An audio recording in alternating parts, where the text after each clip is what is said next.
Saya baru mencari parkir, nyolah buka Sakratul Maut. Shadaqatus sirri tadfa'u mitatasuh. Bersedekah menolak mati buruk, mati jelek. Jadi siapa yang mau matinya selamat dari sakaratul maut, maka banyak-banyaklah bersedekah. Kalau 2.000 perak belum selamat lagi. 5.000 agak selamat sedikit. 5 juta tergantung. Kalau dia kaya maka tak cocok. Ada orang gajinya sebulan bersih zakatnya 300 juta. Pendapatan bersih, sudah potong gaji karyawan 300 juta, menyumbanglah 5 juta. Itu sama macam gajah membawa gula sebutir. Kalau kita semut, bawalah gula sebutir. Tapi kalau gajah, bawalah sebatang kayu. Kalau ada gajah membawa sebutir gula, gajah apa namanya? Gajah bongak. Masa kan kaya cuman sebutir gula. Tapi rupanya orang ini makin kaya. Saya naik mobil sama jamaah. Jamaah menunjuk, Ustaz, ya coba tengok mobil di depan kita. Kenapa Pak? Platnya 1. Rupanya kalau plat itu angkanya 1, 2, 3 angka tunggal, itu membelinya 20 juta. Misalnya saya mau buat plat 1 BM 1 UAS. Nah itu 20 juta untuk gaya-gaya, untuk keren-keren. Membayar itu saja 20 juta, bayangkan. Hanya sekedar supaya setiap melihat plat kita, orang pun macam menengok kucing. Tengok-tengok 1 UAS.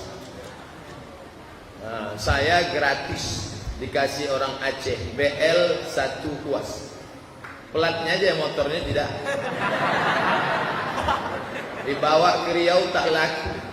Karena BL, tempat kita BM.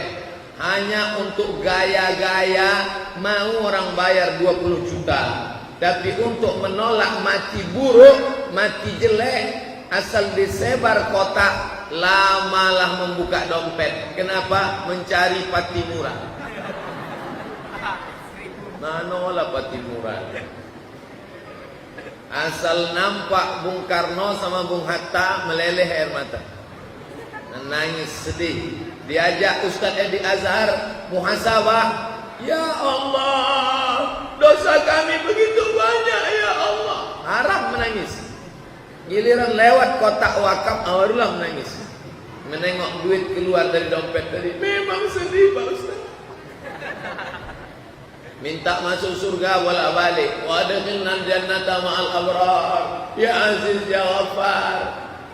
Bukan itu yang membuat engkau selamat dari mati jelek. Allahumma khtim lana bi husnil khatimah wa la takhtim alaina bi su'il khatimah. Cara menolak mati jelek adalah dengan banyak-banyak bersedekah. Kosong kotak. Tengok kotak ada lagi Ustaz. Macam mana mau selamat dari mati jelek? Mana selamat mati jelek? Gimana caranya selamat dari mati jelek? Ini saya kasih contoh bersedekah.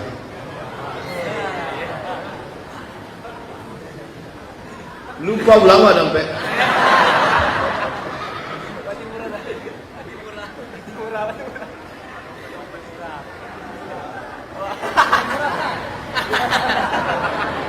Dari Piriang, dari kampung awak 2.000 perak. Kalau saya masukkan, nanti apa kata jamaah? Alah Ustaz tuh paling-paling diganti Ustaz Edi Azhar. Bapak Ibu yang dimuliakan Allah SWT, tak boleh kita menunjukkan sedekah kita ria. Tapi dalam hadis Nabi ada juga sedekah sahabat itu yang disebutkan. Ada sedekah sahabat yang disebutkan namanya Abu Dihdah. Ingat namanya siapa? Abu Dihdah. Abu Dihdah bersedekah, disebut dalam hadis. Berapa sedekahnya? 600 batang pokok kurma. 600 batang pokok kurma, itu sekarang 2 kapling 4 hektar sawit. 1 kilo sawit 1.500. 4 hektar itu paling tidak sekarang 1 hektarnya 200 juta, 4 hektar 800 juta kalau sawit. Sekilo sawit 1.500. Sekilo kurma Madinah 80 rial, 250.000. Nah, hitunglah, jika 4 hektar sawit harganya 800 juta, sedangkan harga sekilo sawit 1.500, jika harga korma 250.000, berapakah harga 4 hektar korma? Itu bisa untuk buat soal CPNS. Buat soal CPNS itu yang berkualitas. Jangan macam saya dulu ikut tes CPNS. Apa bunyi soalnya? Tono, Tini, dan Tony menjaga warnet. Tony bekerja di waktu sore karena pagi kuliah. Tini bekerja di waktu pagi karena sore kuliah. Tony dan Tini tidak bisa bekerja sama karena pernah pacaran. Jam-jam berapa saja mereka bisa bekerja sama? Oh, jauh-jauh kuliah. Pertanyaan Tony, Tini, dan Tony. Nah, inilah dia. Jadi kalau ada orang mengatakan Ustadz itu bersedekah itu riya atau enggak, ada orang tak mau ditulis namanya. Pak Haji, jangan tulis nama saya di dinding masjid. Kenapa? Nanti saya takut riya. Tulis saja hamba Allah. Tulis nama Allah. Bapak ngasih berapa? 5.000 perak.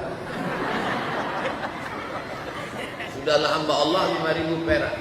Nah, jadi kalau ada nanti menulis nama saya Ustadz Abdul Somad, berapa itu? 402.000. Kenapa itu isinya? Itu yang nampak isi duit. Maaf, saya baru balik, buka sana. Nanti sudah balik ke saya, balikkan lagi. Mudah-mudahan dengan itu kita selamat dari mati jelek, insyaAllah. Bolak-balik anak kita membisikkan ke telinga, la ilaha illallah. Kalau orang tak bersedekah berat, datang iblis membawa air. Apa kata iblis? Mau kau air? Nah, mau minum air. Mau. Rupanya orang mau sakratul maut itu kering lehernya. Kering. Datang iblis membawakan air. Kalau diikut cakap iblis, maka mati su'ul khotimah. Neraka jahanamlah tempat kita. Ini cerita Ustadz Somad ini dari mana? Dari hadis Nabi. Saya tidak bisa ceritakan pengalaman orang mati, karena tidak ada orang yang mati itu hidup balik bercerita pengalamannya. Belum ada. Adapun yang katanya mati suri yang di TV itu, yang di YouTube itu, mati suri itu bukan mati suri, pingsan. Jangan suruh lagi mati suri. Tak ada orang mati 2 kali, pingsan. Makanya jangan cepat hukum dia mati. Periksakan sama dokter puskesmas. Dirasa sama dokter lehernya tak ada detak jantung, tak ada detak nadi. Dirasa hidungnya tak lagi ada napas. Maka apa kata dokter? Bungkus. Habislah. Mobil-mobil mewah yang mahal-mahal tinggal. Lama hidup banyak dirasa, jauh berjalan banyak ditengok. Belum pernah mobil masuk yang lahat lagi. Ini maksud Ustaz Nazri ngasih 2 botol ini apa ini? Saya mau izin jam 9 saya mau ke Simpang 3. Ada pengajian di jalan utama. Saya janji kepada Ustaz, saya menyampaikan sampai jam 9. Judulnya apa? Bersodakoh menyelamatkan dari sakaratul maut. Yang muda-muda, jangan kalian sangka karena masih muda kalian selamat dari mati. Tidak. Berapa banyak anak muda mati. Betul? Jangan sangka aku masih muda nih, masih lama nih. Yang tua-tua jangan putus asa. Berapa banyak yang tua divonis dokter katanya mati, tak mati-mati. Ketua masjid di Pangkalan Kerinci divonis sama dokter Malaka, katanya jantung nih mesti dibelah dada. Namanya bypass. Ustadz Somad Amboko baru balik dari Malaka. Ini katanya bypass. Apa bypass tu Pak Haji? Jalan tol. Bypass tu urat kaki dipotong naik ke dada. supaya mudah jalan darah, sempit pembuluh darah, tak bisa menyembur dari jantung naik ke otak, maka dipotong jalan singkat, bypass. Kata dokter Malaka, kalau tidak mau bypass, nanti umur bapak tinggal 3 bulan. Saya tanya, udah berapa lama? Udah 1,5 tahun, tak mati-mati. Oleh sebab itu jangan terlalu yakin kepada dokter. Tapi saya masih tetap ke rumah sakit, saya masih tetap periksa. Ceramah di beberapa tempat disediakan dokter pribadi memeriksakan. Itu semua usaha ikhtiar. Tapi rusak iman kita gara-gara itu jangan. Rukun iman tetap 6. Beriman kepada Allah, malaikat, kitab, rasul, hari kiamat, takdir. Jangan tambah rukun iman ke-7 dokter spesialis. Rusak syahadat kita, asyhadu an la ilaha illallah wa asyhadu anna Muhammadan Rasulullah. Jadi orang sakratul maut itu terasa sejuk dari ujung kaki. Kalau terasa sejuk dari ujung kaki, hati-hatilah. Coba rasa-rasa, dah ada terasa? Sejuk dia dari ujung kaki naik ke atas, terus ke atas, keluarlah roh tadi, berhembus dari mulut dan hidung. Makanya berhembus, masuknya dulu ke dalam, dihembus. Fanafakhtu fihi min ruhi, ditiupkan malaikat.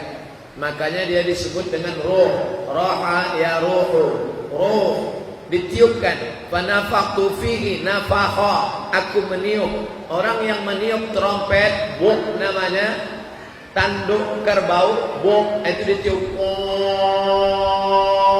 Dulu orang Yahudi kalau memanggil sembahyang pakai meniup trompet. Makanya anak muda jangan meniup trompet malam tahun baru, karena itu tradisi Yahudi, Bani Israel. Sedangkan orang Nasrani memanggil beribadah pukul lonceng, jaros namanya.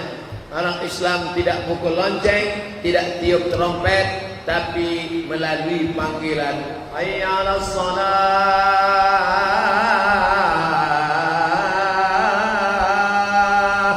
Maka datanglah orang berduyun-duyun, berbondong-bondong ke rumah Allah Subhanahu wa ta'ala.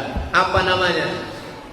Meniup trompet tak ingat Allah, mendengar jaros lonceng tak ingat Allah. Tapi ketika azan orang pasti ingat Allah, dan mulut membalas, menjawab Allahu Akbar, Allahu Akbar, Allahu Akbar, Allahu Akbar. Hayya 'alal falah, hayya 'alas salah. Dijawab la haula wala quwwata illa billah, sampai selesai la ilaha illallah. Tetap menjawab. Di antara yang mempermudah sakaratul maut, menjawab seruan azan. Karena ingat nanti waktu anak membisik ke telinga sebelah kanan, yang dibisikkan ke telinga kanan, telinga kiri, telinga sebelah kanan. Nanti kalau menjenguk saudara, menjenguk kawan di ruang ICU Rumah Sakit Arifin Ahmad, tiupkan ke telinga sebelah kanan. Satu orang saja, la ilaha illallah. Kalau bisa yang membisikkan itu anak kita. Ibu-ibu, bapak-bapak yang punya anak, panggil nanti habis maghrib, anakku sini dulu. Kalau kau nampak nanti aku sakit keras, sudah ngap-ngap bau mau mati, aku ingin kaulah yang membisikkan ke telingaku sebelah kanan, la ilaha illallah. Jangan kalian menangis, jangankan dia meratap, itu hanya akan membuat aku tersiksa. Tapi kalian bisikkan saja. Bagi yang sudah punya anak, yang belum punya anak, kasih tahu istrinya, nanti kau bisik telinga sebelah kanan. Nah, kata istrinya, sekarang bang, jangan. Sekarang pula gitu dia. Cepat aja dia abang mati. Nanti kalau sudah tiba masanya, yang belum menikah, belum punya anak, maka sampaikan ke jamaah sekalian, kawan-kawan, kalian tinggal satu kos-kosan di Panam, sekolah di UIN, atau di UNRI, atau di UIR. Sampaikan ke kawan-kawan, habis maghrib nanti yang tak datang pengajian, bro, duduk kita sebentar ya. Nanti kalau ada di antara kita ni sakratul maut, bisikkanlah. Adapun hutang piutang, cincailah itu dah. bisikkan ke telinga sebelah kanan. Tapi nanti kalau kawanku terlambat bangun, jangan langsung bisik. Belum tentu dia mati. Bisa jadi karena dia mengantuk terlambat bangun. Maka cara membangunkannya adalah dengan menguatkan as-salatu khairum minan naum. Salat lebih baik daripada tidur. Bapak Ibu yang dimuliakan Allah, Allah Maha Adil. Bagi yang kaya raya sedekah. Kami yang tak kaya ini bagaimana Pak Ustaz? Duit kami tak ada. Bagaimana cara kami menolak sakaratul maut yang jelek, yang buruk itu? Datang sahabat bertanya kepada Nabi, Ayyul a'mal khairun? Amal apa yang paling baik? Amal apa yang paling baik? Apa jawab Rasulullah? Antufariqad dunya, kau mati meninggalkan dunia. Wa lisanuka ratbun, lidahmu dalam keadaan basah, berzikir mengingat Allah. Jadi yang kaya-kaya sedekah-sedekah, yang tak ada duit banyak-banyak berzikir. Yang paling beruntung orang kaya berzikir. Itu mantap. Yang paling parah sudahlah miskin main gaple. Bolak-balik kita bisik ke telinganya, La ilaha illallah. Payah. Orang kalau sedekah mudah sakaratul maut. Kalau berzikir mudah sakaratul maut. Tapi kalaulah sudah miskin, tak pernah berzikir, tak pula mau bersedekah, mati aja lah. Tak ada lagi guna lama-lama hidup di dunia ini. Menyampah aja, buat semak aja. Adapun neraka masih banyak sit-sit kosong lagi. Na'udzubillah. Makanya bolak-balik kita 7 kali minta sama Allah, Allahumma ajirna minan nar, Allahumma ajirna minan nar, Allahumma ajirna minan nar, Allahumma ajirna minan nar, Allahumma ajirna minan nar, Allahumma ajirna minan nar, Allahumma ajirna minan nar. Selamatkan kami dari api neraka. Mudah-mudahan kita semua selamat dari api neraka jahanam insyaallah. Di antara yang menyelamatkan dari api neraka adalah shadaqatus sirri tudfi'u ghadabar rabbi. Sedekah memadamkan murka Allah, memadamkan api neraka. Kama tudfi'un nar al-ma'a, sebagaimana api padam. Sebagaimana api padam, yang memadamkannya apa? Air. Kama yutfi'ul ma'u an-nara, sebagaimana api dipadamkan oleh air, sebagaimana air memadamkan api. Jadi yang tiap hari berdoa, Allahumma ajirna minan nar, pagi pulang petang, PNS, BUMN, itu gaji ibu. Ibu bebas mau bersedekah apa aja, itu gaji ibu. Suami bagaimana? Ngomong sama suami bukan minta izin, tapi sekedar adab saja. Bang, aku bersedekah untuk sekolah Abisenter ya. Si abang pun mesti tahu diri. Jangan kau tahan, jangan kau bersedekah. Gajimu, rumahmu, tanahmu adalah punya aku. Surgamu di bawah tapak kakiku. Kau belajar di mana? Itu duit-duit dia, itu kebun bapak dia punya. Jangan mentang-mentang perempuan, jangan mau dibodohi laki-laki. Menikah hari ini panggilnya bininya, sini, surat tanahmu, surat mobilmu, semuanya punya aku, karena surgamu di bawah tapak kakiku. Dalilnya mana bang? Itu kalau perempuan mengaji, dia tahu. Jadi kalau ada perempuan bekerja, punya duit, punya kebun, punya kos-kosan dari bapaknya, dia memang anak orang kaya, entah dipelet, entah gimana bisa dapat Fir'aun satu ini. Tiba-tiba dihalangi dia bersedekah, maka kau tak layak menahan dia. Tapi kalau ada ibu rumah tangga tidak punya gaji, maka dia mesti izin suami. Bang, aku mau sedekah nanti di masjid untuk pembangunan ya. Sedekahlah adinda. Memang kau dulu kunikahi karena kedermawananmu lah. Aku pun mau nikah kau sama dulu kan, waktu kuliah kan kau sering bayarkan aku lontong kan. Itulah maka mau nikah sama kau, sedekahlah, sedekah. Cuman kalau kau sedekah uang belanja kita berkurang.